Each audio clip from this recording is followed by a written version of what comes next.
لیکن 3 اعمال ایسے ہیں کہ موت کے بعد بھی، فوت ہو جانے کے بعد بھی نامہ اعمال میں ان 3 اعمال کا اجر و ثواب برابر تسلسل کے ساتھ لکھا جاتا ہے۔ ان میں سے پہلا صدقۃ جاریہ، صدقہ جاریہ ہے۔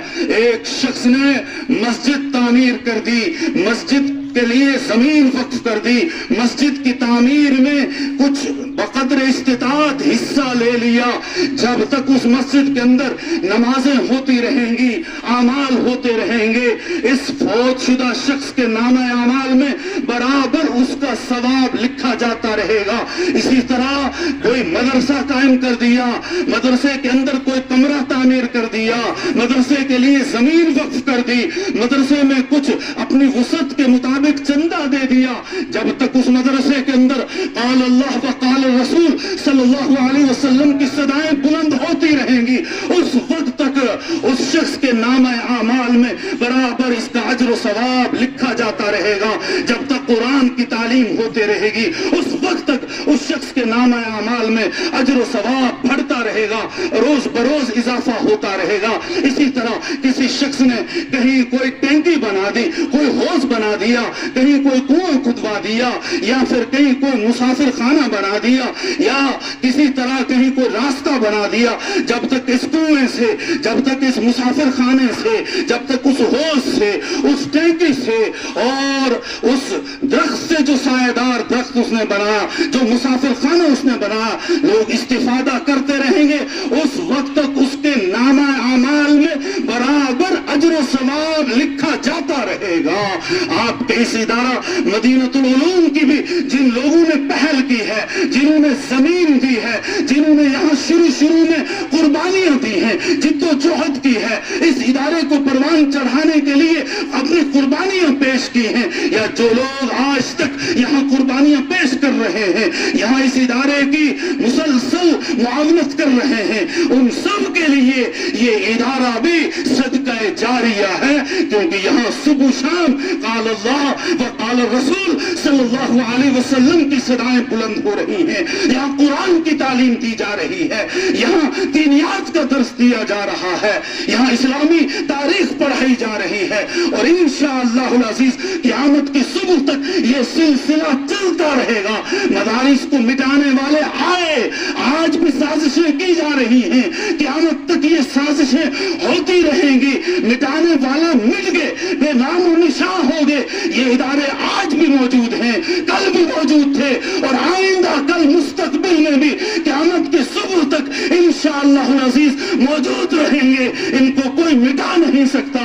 اِنَّا نَحْنُ نَزَّلْنَا الذِّكْرَ وَإِنَّا لَهُ لَحَافِظُونَ، اللہ نے فرمایا ہے کہ قرآن کو میں نے نازل کیا ہے، اور اس قرآن کا محافظ بھی میں خود ہی ہوں، اس کی حفاظت کی ذمہ داری بھی مجھ پر ہے، اور جب تک جہاں جہاں قرآن پڑھایا جاتا رہے گا، جہاں جہاں قرآن کا درس دیا جاتا رہے گا، جس طرح اللہ نے قرآن کی حفاظت کی ذمہ داری لی ہے، اسی طرح جہاں قرآن پڑھایا جاتا ہے ان درسگاہوں کی حفاظت کی ذمہ داری بھی ان قرآن کے پڑھانے والے اور دینی خدمات انجام دینے والے علماء، حفاظ، قرہ اور مفتیان نظام کی حفاظت کی ذمہ داری بھی اللہ رب العزت نے دی ہے۔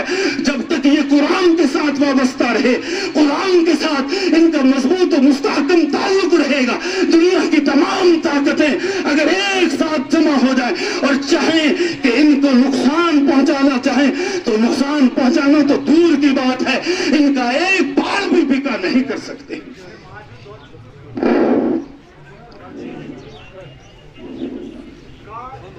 او علم ينتفع به،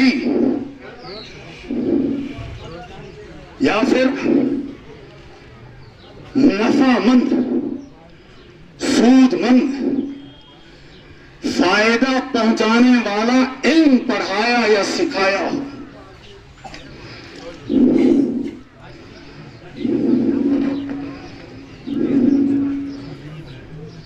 اور نفع مند علم وہ ہے کہ جس علم کا رشتہ،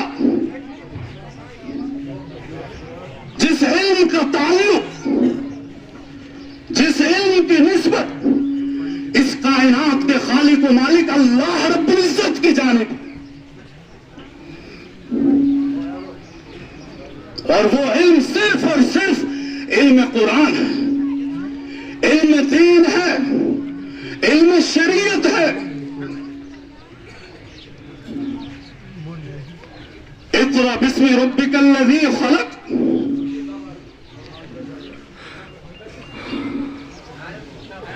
یہ آیت کریمہ اور اس کے ساتھ کی دیگر 4 آیات، کل ملا کے 5 آیات، وہ آیات ہیں جو سب سے پہلے غار حرا میں نبی علیہ الصلاۃ والتسلیم پر نازل ہوئی تھی۔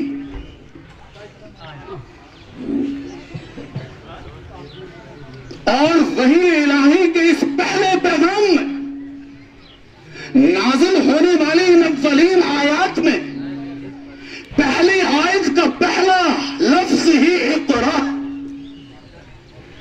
اور اقرا کے معنی آتے ہیں تعلیم حاصل کرنے کے، اقرا کے معنی آتے ہیں پڑھنے کے، لیکن اس پڑھنے کی نسبت اللہ رب العزت کے ساتھ جوڑی ہے۔ اقرا باسم ربک الذی خلق، پڑھیے اس پروردگار کے نام سے جس نے کائنات کو وجود بخشا ہے، جس نے سب چیزوں کو پیدا کیا ہے، اس کے نام سے پڑھیے۔ تو علم کی نسبت اللہ رب العزت کے ساتھ ہوئی، جس سے یہ بات ببانگ طلوع روز روشن کی طرح واضح ہو جاتی ہے کہ علم سے مراد سائنس کا علم نہیں ہے، علم سے مراد جغرافیہ کا علم نہیں ہے، علم سے مراد حساب کا علم نہیں ہے، علم سے مراد سوشل سائنس کا علم نہیں ہے، بلکہ علم سے مراد وہ علم ہے کہ جس علم کے ذریعے سے بندے کو اس کائنات کے خالق و مالک اللہ رب العزت کی معرفت حاصل ہو۔ علم سے مراد وہ علم ہے کہ جس علم کے ذریعے سے بندے کو اللہ رب العزت کا قرب و اختصاص حاصل ہو۔ علم سے مراد وہ علم ہے کہ جس علم کے ذریعے سے بندہ حقوق اللہ کو ادا کرنے پر قادر ہو۔ علم سے مراد وہ علم ہے کہ جس علم کے ذریعے سے بندہ حقوق العباد کو پہچان کر اور بندوں کے حقوق ادا کر سکے۔ علم سے مراد وہ علم ہے، اور وہ علم صرف اور صرف قرآن کا علم ہے، وہ علم صرف اور صرف شریعت کا علم ہے، وہ علم صرف اور صرف دین کا علم ہے۔ میں باقی دیگر علوم کے حصول کا انکار نہیں کر رہا ہوں۔ ہمارا بچہ بہترین انجینئر بھی ہونا چاہیے، ڈاکٹر بھی ہونا چاہیے، لائر بھی ہونا چاہیے، وکیل اور قانون دان اور جج بھی ہونا چاہیے، کمشنر اور ڈی سی بھی ہونا چاہیے، آئی اے ایس اور آئی پی ایس بھی ہونا چاہیے۔ ہر شعبے میں ایمان والے کو آگے ہونا چاہیے۔ کسی بھی شعبے کے اندر ایمان والا کبھی اغیار کا دست نگر اور ان کا محتاج نہ رہے، لیکن سب سے پہلے بنیادی چیز جو ہے وہ دین ہے۔ مبادیات دین کا جاننا ضروری ہے، دین کا پڑھنا فرض ہے۔ طلب العلم فریضۃ علی کل مسلم، علم دین کا حاصل کرنا ہر مسلمان مرد و عورت کے اوپر فرض ہے۔ اگر آپ کمشنر بن جائیں، ڈی سی بن جائیں، اعلی سے اعلیٰ منصب اور عہدے کے اوپر فائز ہو جائیں، لیکن اگر دینی علوم سے بے بہرا ہیں، دینی علوم سے شریعت کے علوم سے نہ بلد اور نہ آشنا ہے، تو آپ بڑے بڑی ڈگریوں کے حاصل کرنے کے باوجود، آپ اعلیٰ عہدوں کے اوپر فائز ہونے کے باوجود، آپ معیاری مناصب کے اوپر فائز ہونے کے باوجود کچھ بھی نہیں ہے۔ اشرف العلماء مولانا اشرف علی تھانوی رحمت اللہ علیہ نے ایک لطیفہ لکھا ہے کہ ایک مرتبہ چند سرفرے نوجوان کشتی میں سوار ہو گئے۔ کشتی چلانے والا بوڑھا سا تھا، ملح، ان کو سوجی کہ اس کا مذاق اڑائیں، اس کے ساتھ مزاحیہ کلام شروع کر دیا۔ ایک نوجوان لڑکے نے کہا، بڑے میاں آپ نے سائنس پڑھی ہے؟ کہا نہیں جی مجھے تو پتا ہی نہیں ہے سائنس کا، میں نے نہیں پڑھی۔ کہا بڑے میاں پھر آپ نے آدھی زندگی ضائع کر دی۔ دوسرے نے پوچھا آپ نے ہسٹری پڑھی ہے؟ کہا نا جی مجھے تو کچھ پتا نہیں کس بلا کا نام ہے ہسٹری۔ اس نے بھی کہا آپ نے آدھی زندگی ضائع کر دی۔ تیسرے نے کہا آپ نے میتھ پڑھا ہے؟ کہا نہیں جی مجھے تو کچھ پتا نہیں، مجھے میتھ ویتھ کچھ نہیں آتا۔ اس نے بھی کہا آپ نے آدھی زندگی ضائع کر دی۔ کشتی چلتے چلتے دریا کے اندر ایک لہر آئی اور اس لہر میں، اس بھنور میں کشتی پھنسی اور ہچکولے مارنے لگی، ہلنے لگی۔ تو اس بڑے میاں نے یوں پیچھے مڑ کے ان نوجوانوں سے کہا تم نے تیراکی کا علم سیکھا ہے؟ تیرنا تمہیں آتا ہے یا نہیں؟ میں کہا بڑے میاں ہمیں تو تیرنا نہیں آتا، ہم نے سیکھا ہی نہیں، ہمیں کیا پتا تھا اس طرح کی بھی ضرورت پڑے گی، ایسی کبھی نوبت آ جائے گی کہ ہم دریا کی لہروں کے بیچوں بیچ پھنس جائیں گے۔ کہا اگر تم نے تیراکی کا علم نہیں سیکھا تو پھر تم نے اپنی ساری زندگی ضائع کر دی۔ دنیا دار کہتے پھرے کہ تم نے دنیاوی تعلیم حاصل نہیں کی تو آدھی زندگی ضائع کر دی، لیکن یاد رکھے اگر دنیا داروں نے، دنیاوی تعلیم کی اعلیٰ ڈگریاں حاصل کرنے والوں نے دین نہیں سیکھا ہے، وہ مبادیات دین سے ناواقف ہیں، وہ دین کی بنیادی باتوں سے ناآشنا ہے، تو گویا کہ انہوں نے اپنی ساری زندگی ہی ضائع کر دی۔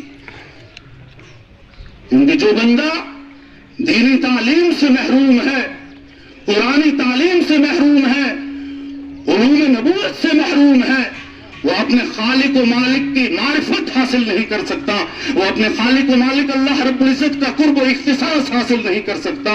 اس سے پتہ چلا کہ علم سے مراد وہ علم ہے کہ جس علم کے ذریعے سے اللہ رب العزت کا قرب حاصل ہو، اور وہ علم دین ہے۔ مبارک ہے ان بچوں کے والدین اور اس بچی کے جس نے حفظ کلام اللہ کی سعادت حاصل کی، اس کے والدین کو کہ جنہوں نے دین پڑھایا ہے، قرآن سکھایا ہے، جس کے ذریعے سے رب کی معرفت حاصل ہوتی ہے، جس کے ذریعے سے رب کا قرب و اختصاص حاصل ہوتا ہے۔ میں انہیں مبارکباد دیتا ہوں اور سامعین میں سے ہر ایک کو اس بات پہ آمادہ کرتا ہوں کہ وہ اپنے بچوں کو دینی تعلیم کے حصول کے لیے وقف کر دیں۔ دنیا پڑھائیں لیکن دنیا کے ساتھ ساتھ دین لازمی ہے۔ اگر دنیا کی تعلیم کے ساتھ آپ نے دین سے نابلد رکھا تو بہت بڑی نعمت سے اپنی اولاد کو آپ نے محروم رکھا۔ تیسری چیز، او ولد صالح یدعو لہ، یا پھر والدین نے ایسی اولاد چھوڑی ہو جو مرنے کے بعد اپنے والدین کے لیے دعا مغفرت کرتی ہو، ان کی بخشش اور نجات کی دعا کرتی ہو۔ یہ بچے جنہوں نے قرآن علوم کو حاصل کیا، یقیناً زندگی کے اکثر حصے میں قرآن پڑھتے رہیں گے، قرآن پڑھاتے رہیں گے، اور کائنات میں ان سے افضل کوئی نہیں ہے، کیونکہ بخاری کی روایت نبی علیہ الصلوۃ والتسلیم نے فرمایا خیرکم من تعلم القرآن وعلمہ، تم میں سے سب سے بہتر وہ ہے جو قرآن سیکھے اور قرآن سکھائے۔ اور یہ جب تک قرآن سیکھتے رہیں گے، سکھاتے رہیں گے، ان کے والدین کے نام اعمال میں برابر ان کے قرآن سیکھنے سکھانے کا ثواب ملتا رہے۔ ایک واقعہ، اسرائیلی واقعہ ہے، حضرات محدثین نے اس پر کلام کیا ہے، لیکن محدث ہند شیخ الحدیث حضرت مولانا محمد سکری رحمت اللہ علیہ نے مکاتب کی اہمیت ایک چھوٹا سا کتابچہ ہے، اس کتابچے کے اندر اس واقعے کو نقل کیا ہے، اور جب شیخ الحدیث نے لکھا ہے تو میرے نزدیک یہ واقعہ معتبر ہے۔ لکھتے ہیں حضرت عیسیٰ علیہ الصلوۃ والتسلیم ایک سفر پہ جا رہے تھے، قبرستان کے قریب سے ان کا گزر ہوا، رک گئے اور اپنے ساتھی سے کہنے لگے اس قبر والے کو عذاب ہو رہا ہے۔ پھر چلے گئے، کچھ عرصے کے بعد واپس لوٹے، اسی قبرستان کے قریب سے گزر ہوا. جب اس قبر کے پاس سے گزر رہے تھے تو اللہ رب العزت کے محبوب پیغمبر تھے. اللہ قبر والوں کے حالات و احوال عیسیٰ علیہ السلام کے اوپر منکشف فرما دیتے تھے. واپسی پر پھر اللہ رب العزت نے اس قبر والے کا حال عیسیٰ علیہ السلام پر کھول دیا. اپنے ساتھی سے فرمانے لگے آج تو یہ قبر والا جنت کے بالا خانوں میں چین و سکون کے ساتھ بیٹھا ہوا ہے. بارگاہ سمدیت میں عرض کیا یا ربا چند روز پہلے تو اس کو عذاب ہو رہا تھا اور آج یہ آرام و راحت کے اندر جنت کے بالا خانوں میں سکون کے ساتھ بیٹھا ہوا، یہ کیا ماجرا ہے؟ تو جواب ملا اللہ رب العزت کی جانب سے کہ جس وقت اس شخص کا انتقال ہوا تھا، اس کی زوجہ، اس کی بیوی حالت حمل میں تھی. اس کے انتقال کے بعد اس کے ہاں ایک بیٹا تولد ہوا. وہ بچہ جب بڑا ہوا تو اس بچے کی ماں نے مکتب میں لے جا کر اس وقت کے پادری کے پاس، راہب کے پاس اس بچے کو انجیل کی تعلیم کے لیے داخل کیا. اور آیت بسم اللہ الرحمن الرحیم ہر کتاب کی مشترک آیت رہی ہے. اس راہب نے اس بچے کو بسم اللہ الرحمن الرحیم پڑھایا اور بچہ جب استاد مدرسے کے اندر سبق دیتا ہے تو وہ بیٹھ کے قرآن کی آیت کو یاد کرتا ہے، ایک ہی آیت کو بار بار رٹتا ہے. یہ بچہ بھی قرآن کی آیت کو رٹنے لگا. بسم اللہ الرحمن الرحیم، بسم اللہ الرحمن الرحیم، بسم اللہ الرحمن الرحیم. کہتے ہیں اس شخص کے اس بچے نے جب رحمان الرحیم میری صفات کے ساتھ میرا نام زمین پر لینا شروع کیا، فرش پہ لینا شروع کیا، تو مجھ رب کو، اس کائنات کے خالق و مالک کو عرش کے اوپر اس کے اوپر رحم اور ترس آ گیا. اور میں نے اس بچے کے بسم اللہ پڑھنے کی برکت سے اس کے والد کو عذاب سے، جہنم کے عذاب سے نکال کر جنت کے بالا خانوں کے اندر داخل کر دیا. جب بسم اللہ الرحمن الرحیم کی برکت سے جہنم سے نکل کر جنت کے بالا خانوں میں داخل ہو سکتا ہے تو پھر جس کے سینے کے اندر 6666 آیات ہو، پورے کا پورا قرآن مجید ہو، اس کے ساتھ اور اس کے والدین کے ساتھ رب کا کس قدر مہربانی کا معاملہ ہوگا آپ خود اندازہ کر لیں. وقت کی قلت ہے اس لیے میں بہت اختصار کے ساتھ اپنی بات مکمل کرتے ہوئے ایک واقعہ جو مشکات شریف کی شرح مرکات کے اندر لکھا ہے.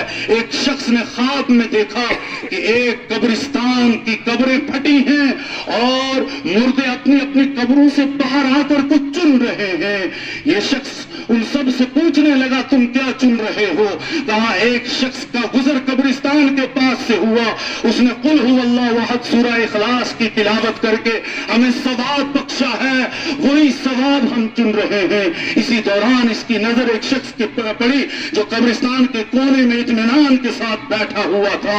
اس سے پوچھا اے بندے تو کیوں نہیں ثواب چن رہا ہے؟ کیا تجھے ثواب کی ضرورت نہیں ہے؟ اس نے کہا الحمدللہ ثم الحمدللہ، میرا ایک بیٹا ہے جو حافظ کلام اللہ ہے، فلاں مارکیٹ کے اندر، فلاں بازار کے اندر وہ مٹھائی کی دکان کرتا ہے اور صبح سے شام تک مٹھائی بھی بیچتا رہتا ہے اور ساتھ ساتھ میں ایک قرآن کریم بھی مکمل کر کے مجھے ثواب بھیجتا ہے، اس لیے مجھے اور ثواب کی ضرورت نہیں ہے. کچھ دنوں کے بعد یہ شخص پھر وہ اللہ کا ولی بزرگ خواب دیکھتا ہے، قبرستان کی قبریں پھٹی ہیں، مردے باہر نکلے ہیں، سب چن رہے ہیں، وہ شخص بھی چن رہا ہے. اسے بہت تعجب ہوا کہ کیا ماجرا ہے. اور اس سے پہلے یہ اس مارکیٹ میں جا کر اس دکاندار کو دیکھ کے آیا تھا. ایک دکان پہ ایک شخص نوجوان، خوبصورت نوجوان بیٹھا ہوا ہے اور وہ کچھ پڑھ رہا ہے. یہ پڑھ رہا ہے، اس سے پوچھا کیا پڑھ رہے ہو؟ کہا صبح سے شام تک ایک قرآن مکمل کر کے اپنے والد کی روح کو ثواب بخشتا ہوں کیونکہ وہ فوت ہو چکے ہیں۔ اور اس کے بعد یہ شخص دوبارہ گیا کیونکہ اس شخص سے قبر والا جو آج ثواب چن رہا تھا اس کا والد، آج اس سے بات چیت نہیں ہو سکی، اس سے تعجب ہوا، یہ حیرت میں مبتلا ہو گیا۔ اور اس کے بعد یہ شخص اس بازار میں، اس مارکیٹ میں گیا، اس دکان کو دیکھنے لگا وہ نوجوان ہے یا نہیں۔ دیکھا تو وہ نوجوان موجود نہیں تھا۔ آس پاس کے دکانداروں سے پوچھا تو انہوں نے کہا 1 ہفتہ قبل اس کا انتقال ہو چکا ہے۔ گویا کہ جب تک وہ قرآن پڑھ رہا تھا اس کا ثواب صدقہ جاریہ کے طور پہ اس کے والد کو مل رہا تھا، اور جب اس کا انتقال ہو گیا تو وہ ثواب کا سلسلہ بھی منقطع ہو گیا، اور اس کے والد کو بھی عام جو ثواب بھیج رہے تھے وہ ثواب چننے کی نوبت آ گئی۔